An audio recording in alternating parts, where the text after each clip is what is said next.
Welcome back to Old Comic Book Day. I'm your man Mud. Mud is my middle name. My first name is Kerr, my last name is Jun, and I'm an old guy.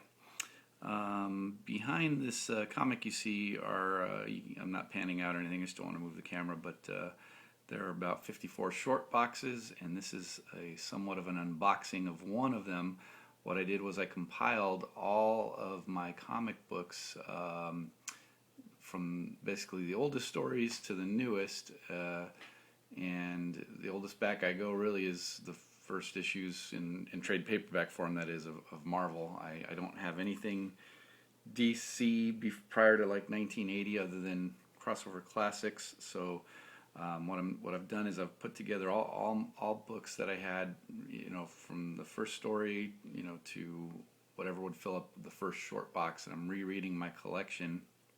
And this is a preview of the books, and I've read about half of this box so far before I started the idea of filming the channel and stuff like that. But I'm going to review some of the comics. So this is just kind of what I have, and it's all stuff circa like 1961 Marvel to for Fantastic Four type stuff through about 1980.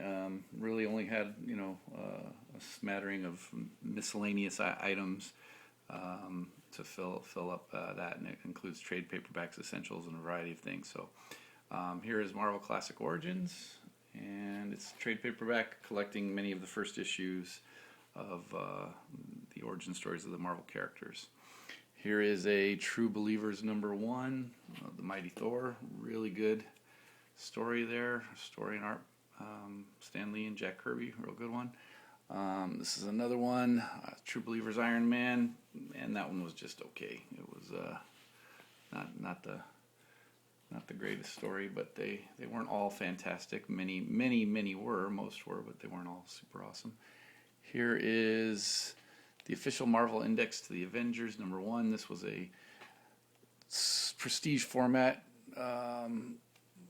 Basically like an encyclopedia type index. They would show a cover picture inside of the first issue one, and then a plot synopsis and origin information and cameos and stuff like that. And that was for every issue. This probably has like issues 1 through 24 in there, summarized that way.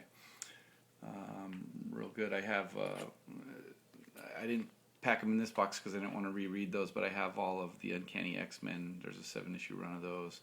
I also have many of the Fantastic Four and SpiderMan that were in a stapled regular comic book format rather than the prestige.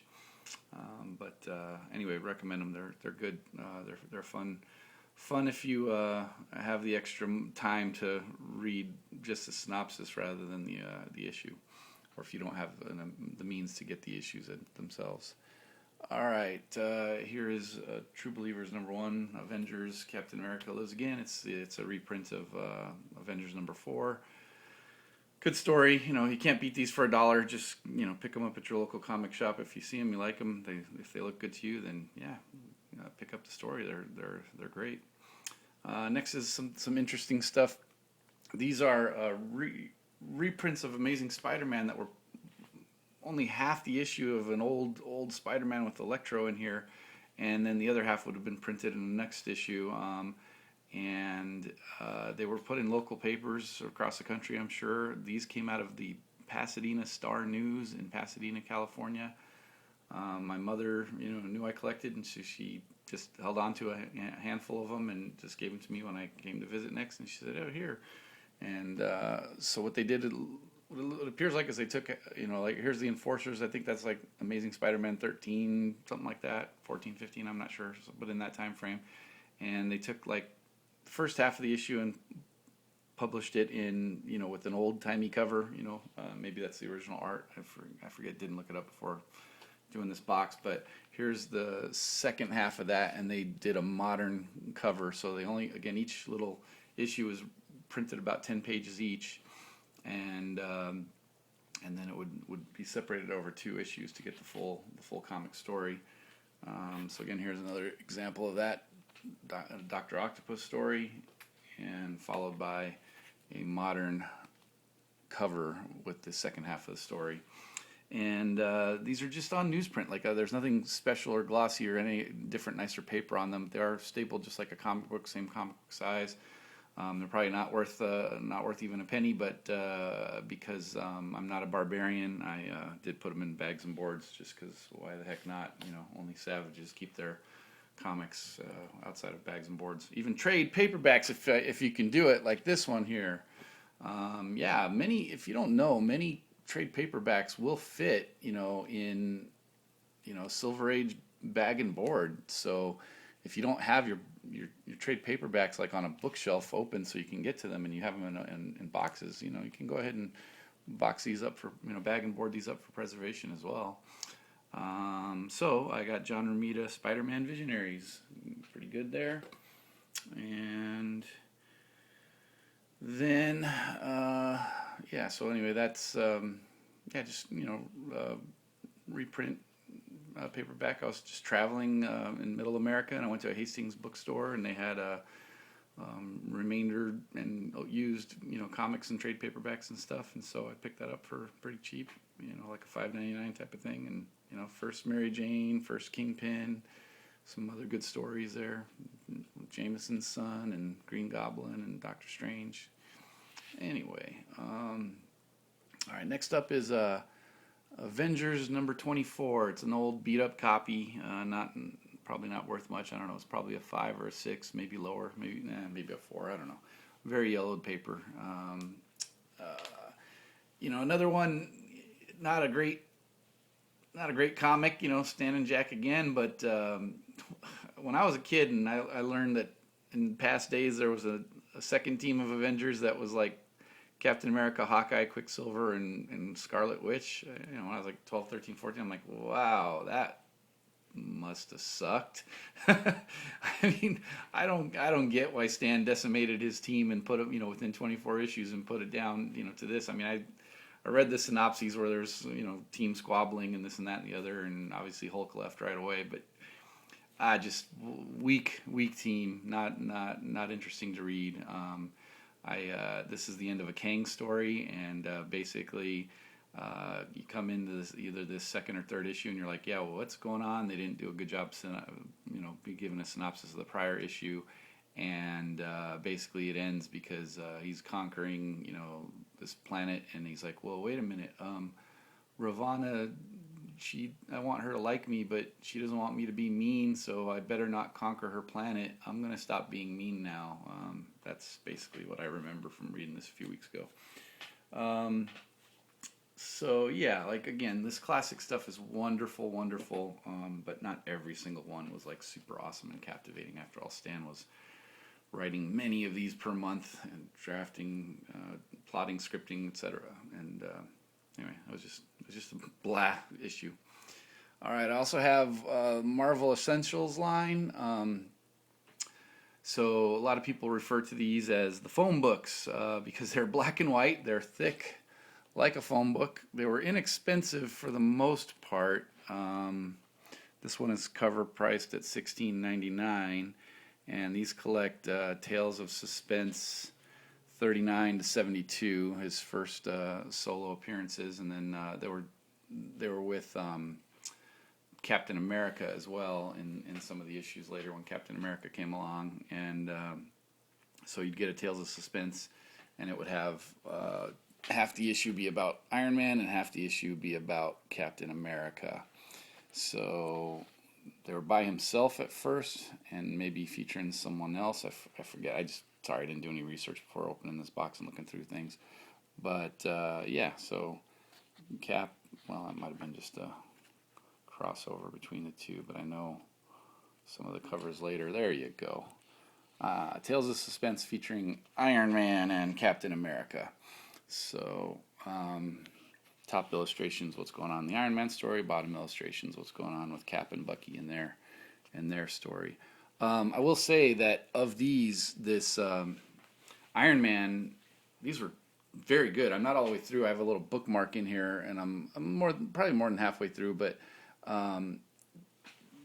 it seems to me that Stan Lee really enjoyed writing about the millionaire industrialist Tony Stark, and kind of getting in that world, and it was just kind of a lot of fun interplay with Happy Hogan and Pepper Potts and stuff like that. And these have been more enjoyable to get through for me than were the I don't have in this box because I'm not going to reread them, but bought and read all of the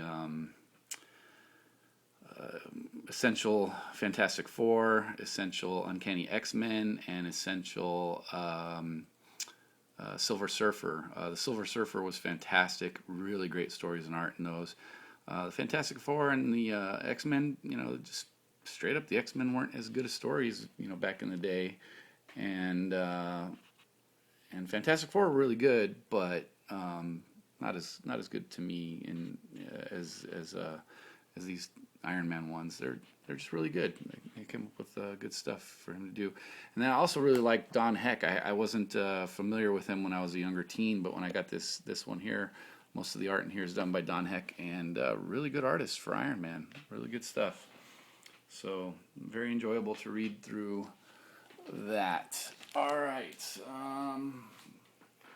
The other thing I have is in this box that I'm working my way through, and it's been a bit of a slog. It's Essential Captain America. I love Captain America, one of my favorite characters, but the old-timey stuff not as great. I like most of the 80s run. I have every single Mark Grunwald cover. Now, when I started reading this, I think there was like one or two stories set in present time, but what Stan did right away is he started retelling or just making up new stories from his World War II era days. So here's my bookmark. That's about where I got to. I'm only about a fifth of the way through, and basically they're all like, oh, here's a tale from when Captain America was in World War II, and it's like Cap and Bucky go, oh gosh, we have to go punch Nazis now, punch punch. Okay, oh gosh, now we have to go punch Red Skull now, punch punch. It's just that's just basically the gist of the stories. It's, we got to stop them or else the bad guys will win World War II. So go punch Nazis, and they're not that compelling of stories. All right, moving on. Okay, I have here really good story here. Daredevil number 37. Don't look now, but it's Dr. Doom. And the follow-up to that, number 38, The Living Prison. So what happens in these two issues, and they're really good, maybe I'll do a deeper dive, is that Dr. Doom does a body swap. Mentally, he changes minds and bodies with Daredevil in sort of a convoluted plot to go after the Fantastic Four and attack them or something like that. It's been a few weeks, and like I said, I'll crack these open again and look at them. But they were very good. These two issues were very good. So Stan Lee was scripting them, and I think it was Gene Colan. I got to look inside, but he was drawing them, and they were good. Good detailed art, good stories and characterizations. Good stuff about Doom and Matt Murdock and Daredevil. So it was good. And then what they did was they finished this one up in a Fantastic Four crossover. So these two stories lead directly into a Fantastic Four story. I have a reprint of that. This is Marvel's Greatest Comics, number 55, and you can see here, there's Daredevil, Thor, and SpiderMan fighting Mr. Fantastic Thing and Human Torch. So it's your classic, wait, the good guys are coming to attack the good guys, and he's tricking us, he's Dr. Doom, or no, he's not, and whatever, and they fight each other until they realize, hey, we're all good guys, and we've been duped by Dr. Doom or something, and let's stop fighting now. The battle wasn't that great, and the story wasn't that great, and it was just abruptly ended at the very end, and so, anyway, it just petered out. A great idea and a great concept by Stan in these Daredevil issues, just kind of petered out to nothing. Anyway, in terms of the condition of these Daredevils, they're not that good. They're there's a lot of, I don't know, just chips and color breaks and this and that and the other. These are 4s or 5s or something. They're it's nice. I got them some when I was a kid. I was collecting, and one of my big sister's friends, she saw me in my room, reading comics. She said, "Oh, my big brother used to collect comics. He still has all of them." and maybe I'll see if he wants to give them to, because he doesn't read them anymore. And literally, unbelievable. I got like 200 odd comics, mostly from the 80s. Full, almost except for like one issue, full run of Moon Knight from the 80s to 82 time frame. Full run of Fantastic Four, Avengers, Amazing SpiderMan, and some other stuff that he liked. And among those, and Daredevil. Just from the end of when the issue after Electra died, but about a good 10-12 issue run of Daredevil. But he also had these old ones too, and stuff. So it was kind of a great little gift I was given. All right. So next in my box, because I'm trying to put them in chronological order. This is Crossover Classics by DC and Marvel, and so the first one of those, Superman and Spider-Man, was published in 75 or 76. And then the next one was like 78, 79. And they're very good. I will probably do another video separately on this. Good comics. So, and then Batman and Hulk were in the third one, and then Teen Titans and Uncanny X-Men were in the fourth one, and then they stopped doing them for a decade or two. But this was published, this trade paperback was published in 1991. Very nice trade paperback. George Perez art, front and back, and I believe, yeah. But anyway, I don't think he didn't draw any of the interior art. But yeah, good thing. Anyway, next up is a Captain Marvel, number 26. Not a girl Captain Marvel, but a guy. No Carl Manvers here. But anyway, this is just your classic. Somebody zaps Captain Marvel, he loses his voice, and then somebody goes and tries to punch and beat up the Thing and make him think it's Captain Marvel. So Thing goes after Captain Marvel. He has to fight in silence, whatever, and I don't know. Maybe at the end is Thanos in there. I forget, or some scroll. I read this a few weeks ago. It wasn't that memorable of an issue. A little bit of Rick Jones in there. It was Jim Starlin, but this was just an okay issue. And again, super duper beat up comic. Don't remember where I got it from. Again, there was another kid in my neighborhood who just gave me all these comics. He's like, "Yeah, I have a bunch of comics. You want them?" I'm like, "Okay." And so it's lost to my memory about which collection it came from or how I acquired it, but another kid gave me a whole bunch of G.I. Joes, many of them beat up, but it started me reading G.I. Joes, and those were great. All right.